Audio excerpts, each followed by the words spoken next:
What's the worst thing you did as a thirsty teen? Story 1. There was one time where the internet was down and I was super thirsty. My family were on a 2-day trip to collect a cat they'd been looking at online. I know, kinda weird. Anyway, I'm looking around in the attic for the box for the router, thinking maybe there'll be something on that to help me out. I came across this black shoebox that was covered completely in cobwebs. Brushed them off to open the box. It was full of black and white photos of some family, and there was one picture with who I guessed was the mother. I still remember it now. She was in a black one-piece swimsuit with just enough cleavage to get my premature blood flowing. I jacked off to it like twice up in the attic. 14-year-olds have quick revival skills, and brought it downstairs. I left it in my locker for future use and basically forgot about it. Fast forward 2 weeks later, and I'm sitting in my room. My mom walks in and asks, "Do I have the remote for the stereo?" I was busy playing video games and basically shunned her off. So she takes it upon herself to look through my lockers. I don't even realize she's doing this. But I turn around, and sure enough, she's found the freaking family-inspired vintage corn. I'm starting to go red, so I pretend I didn't see her, and she just calls out, "This is so sweet. Where did you find this picture?" I had forgotten about it. This picture of me, Larry, and basically she starts listing off her family members. I'm freaking out internally.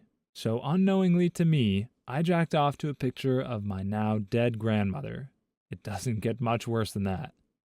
I want to point out to this OP that an old photo of a family in his attic was pretty much destined to be a photo of his own family members. But let's just face it, teenagers can be pretty dumb. I once commented to my brother that this girl at my grandmother's funeral was hot. It turned out to be my cousin. In retrospect, I don't know why I just assumed it would be someone I wasn't related to, so I can slightly empathize with this OP's mistake. What an unfortunate memory to live with. Story 2. Lived way out in the countryside, far from any neighbors or most people.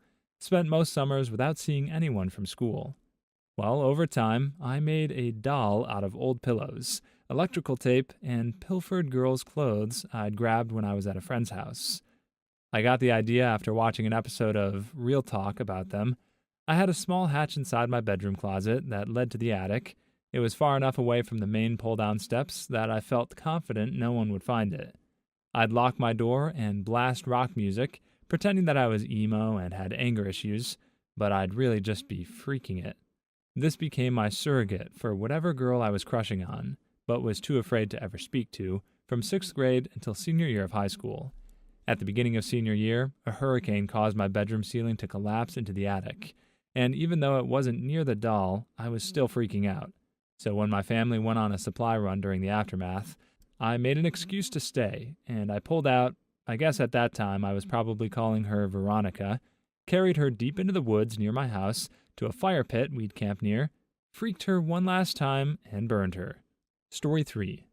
So I was at tech school, fresh off the bus from basic training. I was 18, so still in teens, was assigned casuals, ground cleaning detail, until my classes started.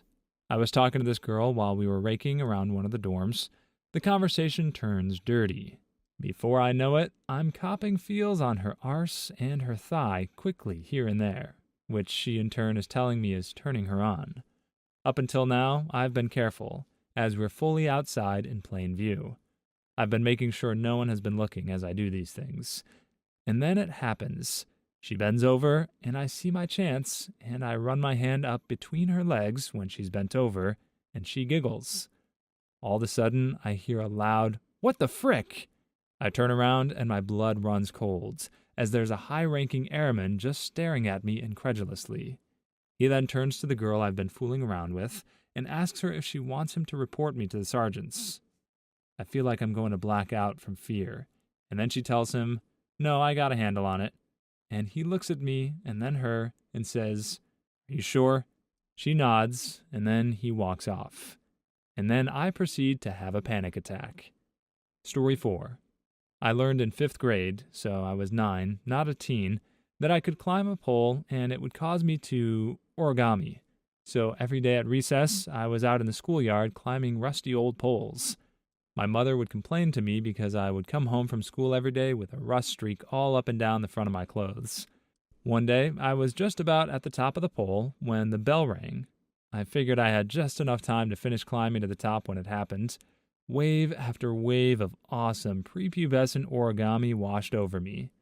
My teacher, a real witch, was standing at the door yelling at me to hurry into class.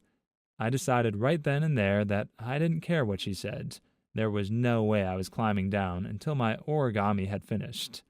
That was the very first time in my young life that I blatantly disobeyed an adult. I was really proud of that. Rope climbing day in gym. I still can't believe I didn't figure out what that was for another 3 years.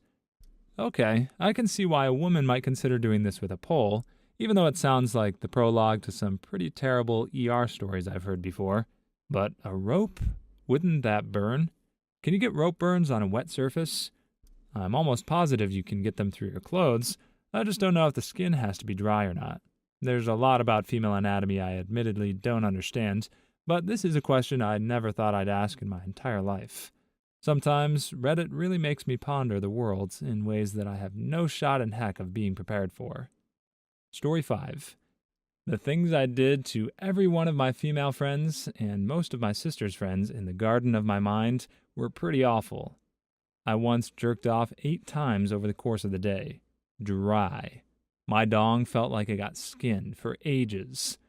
Funny enough, except for a few moments, I was entirely oblivious to the advances of girls. I once went clothes shopping with a girl when I was 17. I was getting some shirts, and she went with me into the dressing room. I didn't react to this at all. I started taking my shirt off, and she says, "You know, people probably think we're doing something bad in here." I go, "You think so?" and continue trying on clothes. She was an attractive girl. I was interested. I sometimes jerk off to the alternate universe where I'm not retarded. Alternate universe me seals that deal a lot. Story 6.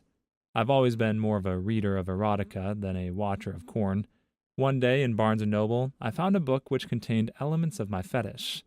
I read it in the middle of the aisle until I came in my pants right in the middle of the store. Story 7. I was on vacation with my boyfriend and his family when I was 17, and we were allowed to sleep together, but his parents were in the other bed next to us. We all went to bed, and I woke up at around 1 a.m. and felt super lustful and started jerking him off under the covers. Somehow we got away with 69ing without waking his parents. Oh, they knew. I'm all for adventure, but I'm not entirely sure how you're able to keep the fire burning with your significant other's parents nearby. Wouldn't it be hard to keep them from getting into your head? Or did that help? For all I know, maybe his parents were really hot. I'm not judging. I've seen The Graduate, so I have to assume that sort of thing happens at least some of the time. Story 8. Jerked off in a Dillard's bathroom after walking by a Victoria's Secret and seeing the posters of chicks in lingerie. I had a friend that did this a few years ago, unless you're my friend. Story 9. Went from one side of the town to the next at 2 a.m. on foot because my then-girlfriend told me she's alone at her house, and she's aroused. Was at a friend's house, and he didn't want to drive me there. I still hate you, Martin. Story 10. I was into this guy who was a drummer, so when he left one of his drumsticks at a party, I stole it and, diddled myself with it, then gave it back. Story 11. Got messed up on acid at a hippie fest and got a handy J in a porta potty. I miss those days. Story 12. Got my internet girlfriend's address, came in a small glass bottle, sealed it with wax, and packaged it up. Went to the post office to ask an employee about shipping something with dry ice in it. When she asked what I was shipping, it suddenly struck me that the whole thing might be a little weird, so I excused myself and threw the bottle away. Why do I get the impression from reading this story that the girlfriend was not expecting this package? I feel like I should warn anyone out there never to do anything like this without explicit consent. And even asking for consent is a pretty dicey prospect unless you know the girl is into some really weird stuff. But I also feel like most people should probably know all of this intuitively long before they even make it to the post office. So I'm just going to say a few Hail Marys and move on. Story 13. Sucked on a mannequin's booby in a Target and got caught by security. Oh God, that's embarrassing. Story 14. I pleasured myself with a faulty back massager that I had to connect split wires at the base to make it work. I think the dog chewed it. Anyway, each time I touched the split wires, I could see it shock, and I had to hold the wires together the entire time, or it would turn off. Not an easy thing to do, and definitely not the safest. I even remember getting slightly shocked in my nether regions. I always imagined being killed by the stupid device and being found by my parents dead from schlicking. Never stopped me though. It was an amazing vibrator. Story 15. I tied myself up in the woods with a rope attached to my dong and liked to struggle against my bonds until I came. On this particular day, my mother realized I was missing and came looking for me. She found me struggling in the bushes with my dong tied to a tree and had a panic attack. I panicked and blamed it on a friend playing around. To this day, she says she still has nightmares about it. Please like and subscribe if you've made it this far. I hope you'll enjoy the rest of this video and have a wonderful day. Story 16. After a long contemplation on the bus home from school, I struggled with why there are so many things that girls can use to pleasure themselves with in everyday normal life, and how there's nothing for a boy to stick his dong into. I went home and carved a dong-shaped hole into a potato and lubed it up with Pert Plus, my dad's shampoo. I tried boning it, but it didn't work. I wiped off the shampoo, but didn't rinse it. The next day at school, my dong was cracked and bleeding all over. That was the last time I fricked a potato. There are a million things to stick it into. First of all, literally any produce softer than a potato. How did you even land on potato without even thinking about oranges or half-eaten bananas? Or heck, what about an apple pie? How'd you miss that one when there's literally a whole movie about it? And even if you don't have any of that in the house, I imagine you must have couch cushions. Sure, it'll be a nasty surprise for the next person who goes looking for the remote, but that's their problem. You've got a job to do, and a potato is not the tool for it. Besides, it would be pretty unsettling to pleasure yourself with all those eyes on you. Story 17. Fell asleep after jacking it, dong still in hand. Parents walk in, get woken up by screaming. Mom's screaming like the world is coming to an end. Dad's just like, wash your hands before dinner. This might have happened to me a few times without me knowing it. I've had insomnia for years, and sometimes fall asleep at random times from exhaustion. I'll fall asleep standing up, eating, or, well, fapping. Now that I think about it, I'm pretty freaking sure it's happened. Frick. Story 18. I waited until my parents went to choir practice, and then I grabbed one of my t-shirts. I slathered the t-shirt with Vaseline and stuffed it between my couch cushions. Then I got one of my secret nudie mags, opened it to a nice page, and laid it out on the couch. I proceeded to drop my drawers, get down on my knees, and doggy-style the frick out of my couch. I pumped my shirt full of my 13-year-old seed and got cleaned up before they came home. It sounds bad, but there's nothing more natural than the love between a young man and a piece of upholstery. I hope the potato guy is taking notes here, because it definitely did not occur to me that you could put something in between the couch cushions. Man, I really hope my mom's not watching this.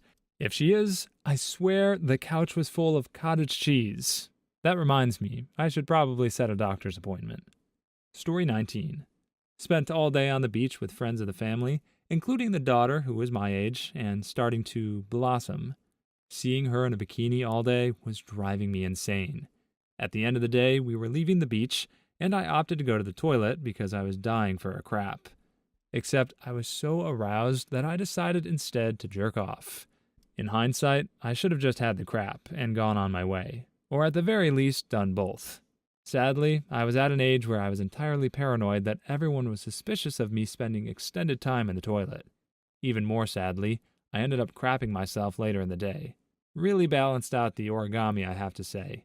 4 out of 10. Why does everyone on Reddit crap themselves? I don't get it. I'm more disturbed by that comment than I am by OP's story. I was not aware there was a trend of Redditors soiling themselves.